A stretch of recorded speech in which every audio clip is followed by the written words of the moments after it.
beririz sizlerine Rizvan Hakimov ijod etgan shir Bu dunyoda seyu barali.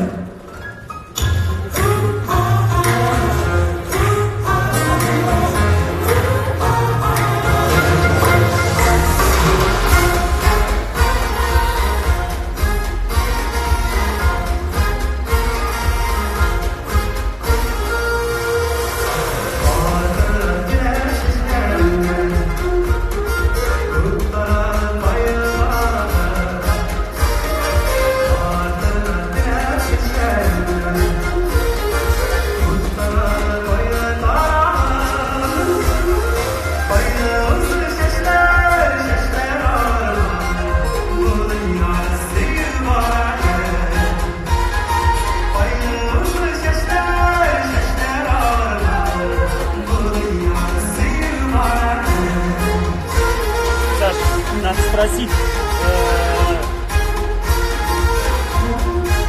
Иди, ну, можешь позвонить? Я позвоню, да?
Evet, kızdırdılar mı da sahneleri Ramil Bey? Şunu ayırmak şabılgan mı? Qarali Ramil, senin Tataristan'ın iki at kazangan jırşısı, yer jırşıga boyada oynayıp şırlaganların işken var idi. Bunlar işte yok idi. Sizin dostlar var idi mi? Yani onlar da yok değil.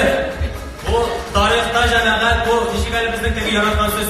Tevge. Ey tarihta tevge taptır bu janagat.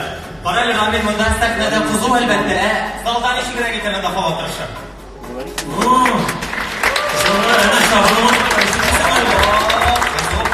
Yok Ramil alay bunu bak tamaşaçılar bilen aralaşıp mühendislik var yalanı gidelim. Var.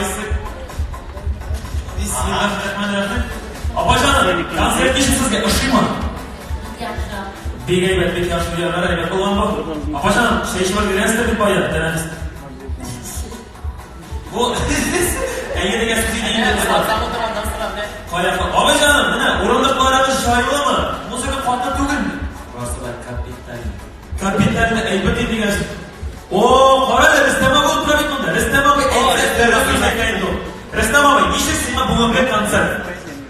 Ristamoviy degan she'rlar ishi qo'shotib shibergan bundan. No, narsa deb ayting. Nishova? Nishava? Nishava nishi bo'lasimi? Aybatmi, behuq tugulmi? Nishova bo'laydi bu.